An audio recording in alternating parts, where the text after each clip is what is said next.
and the zombies still go down really quick. It's not a big deal. If it was round 20 or something, I probably wouldn't be backing up like that. I know zombies can spawn behind you and jump off that cliff. But anyway, so like I said, if your aim was better, if my aim was better, I don't think I'd be going with Deadshot Daiquiri at all. That being said, it's kind of nice right now because depending on the spot that you're in, like at the top of the boat, it would ensure that every single shot you had was a headshot. And if those zombies are only funneling it at you 1 or 2 or 3 at a time, and you have an upgraded weapon up there, man, I mean, even until level 30, you're going to be hitting every single shot as a headshot. And that's a lot of points, and it's just fucking super easy mode, so why not, right? But that being said, you know, I feel like it almost can create more problems than it solves with that, in addition to the way that the game rips your aim back around to zombies occasionally if you're close enough to them, or I don't know how it decides when to do it. That's absolutely infuriating. You know, coming from PCs, having auto aim is not something that's built into the PC because it's simply not needed. And not only that, it's not just that it's not needed, but it hurts more than it helps. So it's an interesting feature, and it's something that I believe is in, excuse me, is in all the console games, just simply because if you're using a controller, it's just not as easy to aim, so it's in there whether you like it or not. So not necessarily a big fan of that. Anyway, I think the best ways to kill George, so obviously, you know, grabbing a death machine and running up and putting it in his grill is an awesome way to do it, pretty easy. The other best way to do it, from what I understand, is just using a sniper rifle and taking him down that way. A lot of damage, especially when you're sitting there point blank range. So, you see I just ran past it, but unlocked Claymores and double tap. And like I said, I usually love running double tap. I think it's a lot of fun. It increases all your weapon. You know, I just like shooting faster, period. So right now I'm trying to take this guy down, make him a crawler. There we go. Awesome, he's slow too. So I'm going to run around and try to finish off George. So anyway, yeah, double tap is awesome. Like I said, I feel like it's almost mandatory for MGs. But those Claymores are a lot of fun too. And the Claymores are great. You get a couple, I think 2 at the start of every round. And you also get filled back up if you, if somebody finds an ammo box. So what Bruce likes to do is he makes a Claymore field over at the back corner of the top of the ship, and if I'm running the spawn entrance of the game, I will put them in the water closer towards the if you're standing looking at quick revive there and you go look off to the left hand corner, that's where I'll put mine, over there. And in order to do that, or the reason why I do that, is simply because oh shit, I mean, there's really no reason to do that. It's kind of like an extra barrier between you and, you know, getting stuck up shit creek without a paddle. You know, zombies start flooding in, you just run and head over there in the back corner, and they just start blowing up Claymores left and right, and you're saved. So, you know, you forget to reload, or you just somehow run out of ammo, or whatever. You know, I guess hypothetically, in like some super organized game, everybody would have, you know, designated spots where they're running their own circuits, probably designated Claymore spots. Everybody knows about them. These are safe zones, I guess, that you could always run to. So, not really taking this game that seriously, but, you know, whatever, the thought's out there. So, from what I understand, the World of War maps are a lot of fun, and they play a bit differently. So I think I might be giving those a try here soon, we'll see. But I still feel like I have a lot to do left on these zombie maps, and I'm going to do that first. So what I'm going to do is just simply drill the fuck out of George. It's hard to tell. I know sometimes I don't really know how many rounds are hitting him, and I think sometimes it seems like a better idea to just walk up and not bother aiming at him and just blast him in the face. There's a decent amount of spread on, I think this is the RPK. I'm not really sure. I don't even know the names of the guns. One of the MGs. So there's a decent amount of spread. I think I'm probably missing a decent amount of shots, and I figure that out later on. It's probably a better idea just to walk up to him and do that. He's not going Super Saiyan mode while he's in the water, so, you know, why not? Now I have that crawler down here hitting me from the back too. One of the best ways to get George away from the crawlers is to simply pull him out on land and rage him. And he actually runs pretty slow. I think I fuck it up here in a moment. I thought that he ran a little bit faster, but so you pull him out, get him enraged, and then just have him follow you around to another section of the map. And obviously anywhere with water probably works the best. Dragging him to the back of Stamina Up is always nice because you can just stand more or less on land and drill him again and again and again and again and again. That being said, I think my technique that I'm going to be trying, at least after this,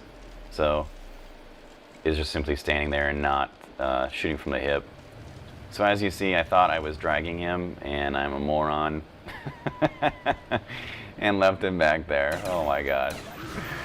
And now I try to piss him off this way, and he's just going to run through the water. Frustrating. So now I got to go back down and grab him. George, I don't know why or how it chooses. I think you have the option once you kill him to drop the Wonder Waffle or Death Machine.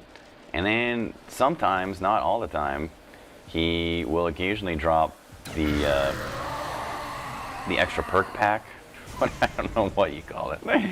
The whatever. Everybody gets an extra perk. So only one person gets the Wonder Waffle, and then everybody gets the extra perk. And depending on the perks that you have, that extra perk can be pretty awesome. The other day, multiplayer, I actually got a full stack of 7, and that's pretty cool. Definitely overkill. There's some perks that, like Deadshot Daiquiri, probably not needed. I'd rather not have that sometimes. And then, Sleight of Hand is fantastic, makes life a lot easier. That being said, it's not a game breaker, but it's really convenient, and it makes life a lot easier. I'm pretty lazy, so oftentimes what I like to do is just run around and shoot till I'm out of ammo, let my gun reload itself. I'm usually pretty anal about it if I'm playing like a multiplayer FPS game. But it's kind of this balance of, do you want to be running around at full ammo, or do you want to be running around and get caught with your pants down reloading? So, but like I said, I'm usually pretty anal about it. And once again, I apologize for my accuracy or lack thereof. It's a little embarrassing shooting George and missing so many of the shots. So this is what I'm talking about, just standing there shooting from the hip, and it looks like they're all more or less pelting him, and it takes half of the effort. And I think I'm doing more damage and getting a decent spread shooting him in the chest and head. I don't know if George takes more damage from headshots. I would assume so. So that being said, this gun has a decent amount of spread, so I'm not going to really bother to. I'm not going to bother to necessarily try to shoot his head. I almost feel like I'd be doing less damage with the amount of bullets I'd be missing. So once again, he's frozen me in an ice cube. He breaks me out of it. I'm trying to debate right now whether or not to finish off the rounds in this. Eventually, I just decide, yeah, I'm going to do it. So, and bank on the hopeful leap of faith that a ammo box will drop and refill and, solve all of my ammo woes. That would be fantastic. We'll see if that happens or not. So finishing him off here, as you can see, his camera, I guess that's his camera that he's swinging at you, it starts to spark, and it turns into an orange glow as opposed to the normal blue glow. So I almost don't see any blue. I'm tempted to just finish him off with these guns, and but if I did that, I would have not a lot of ammo left. As you can see, I'm already starting to run low. Mustang and Sally are awesome, but they just don't have a lot of ammo. So, scything him to death, I thought that would be kind of a cool way to finish him off. I'm sure it's possible. I'm not going to bother wasting your time to do that. So I'm just going to go in and spawn another horde here and see if I can't find an ammo drop. So, if I can, great. If not, we'll press on to bigger and better things. Once again, like I said, not having any ammo is really not a concern to me in a main gun, because this area is just so easy to run as a circuit that you could run around it with having no ammo for anything, and unless you get pinched, you're totally fine. So obviously I have enough to swap out and buy an AK-74U. If I had enough to buy it and pack-a-punch it, I would have just bought that and tried to kill him that way. And if I had a ray gun, I definitely could have finished him off. So One of the other things that's kind of interesting is running the circuit over here. It almost makes it easier once you hit level 15 or so, because the majority of the zombies start running. Oh, Carpenter, so close. Because the majority of zombies are running and they're moving at similar speeds, and it makes it easier because they're more likely to join up in that. Oh my God, that's a max ammo. Because they're more likely to group up and go in that same pack. And I think what fucks you up sometimes is essentially you know, the zombies moving at different rates of speeds, and then they, you know, depending on how your line is going at the time, there's no way out. So, and don't forget though too, if you go back here in the water, it's, you know, until about level 20, you basically take down 1 or 2 zombies back there, and even with a regular gun, you know, all you have is 74U unupgraded, you can still survive by shooting those zombies, turning them into the fucking ice crystals, and blowing up all the other zombies. So it's still quite possible to survive back there in the water, even without an explosive. So do not give up hope. One of the things I need to do as well is, I don't know what the majority of these guns are. Like I said, I have a limited amount of experience playing not only this, but just console in general. Anyway, I need to figure out what these guns are. I want to go through and upgrade all of them to see what they're like. I think the whole idea of experimentation in video games, regardless of what you're playing, is important. Even if you decide, even if, you know, I can sit there and talk to Bruce, who has 10 times my hours in just about everything, right? This game has 50 times, 1,000 times my hours playing consoles overall.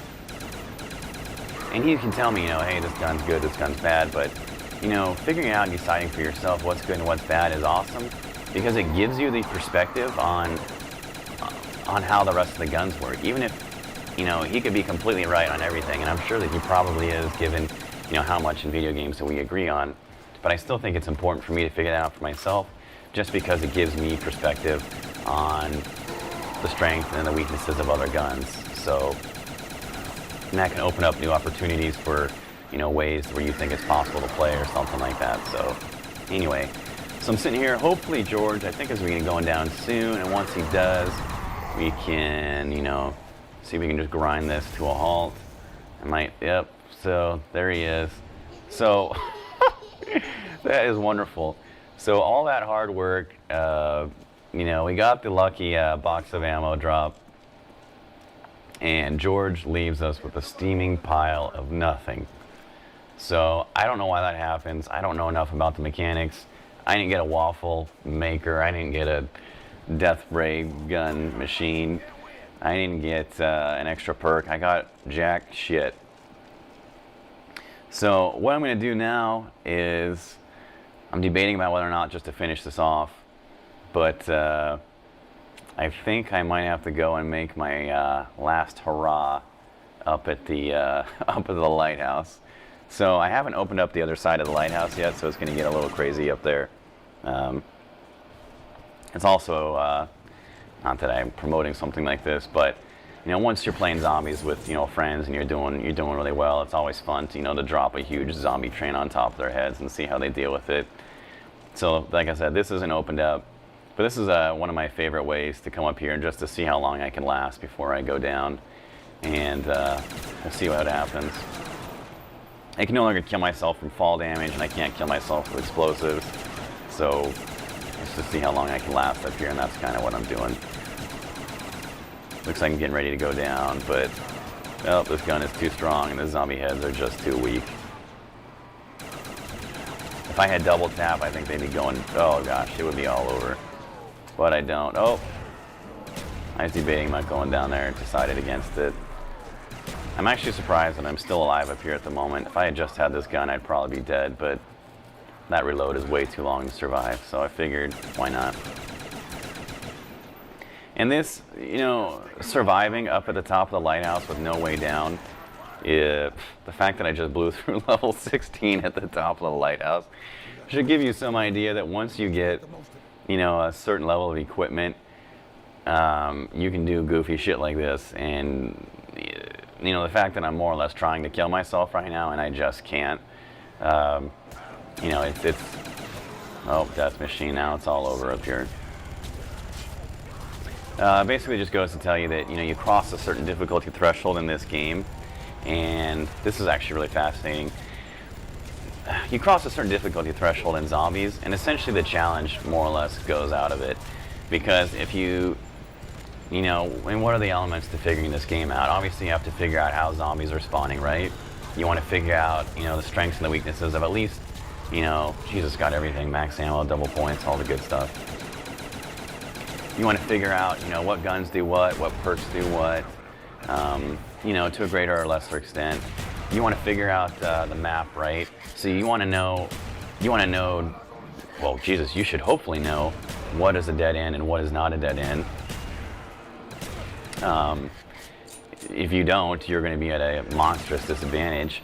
But there's also other things like, say, that you figure out, you come up here, you realize that you don't take any fall damage from PhD Flopper, so jumping off something like this and surviving is a fantastic way of escaping. But not only that, you do this, and the zombies don't just follow you back down the stairs, they take the zip line down.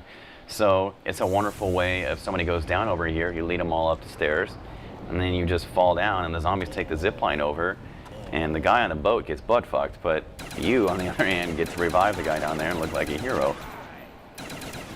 So, stuff like that is crucial to figuring out as well, and something that only comes with, taking the time to work your way through the level. It's not something that would be immediately obvious, and like I said, it's something that I feel is absolutely crucial as well. So my points are just definitely starting to add up, and I still, oh, there we go. Went down. Unfortunately, I had bought quick revive, so I'll just let, anyway, that's pretty much it. That's essentially as tough as zombies gets right there. Once you get that, once you get the, the jug, the Mustangs, stamina up, PhD Flopper, that fourth perk's kind of up to you. Like I said, if you plan on going for the leaderboards, probably want to hit quick revive. If not, double tap I feel like is a great alternative. And that's pretty much it. So stay tuned for more.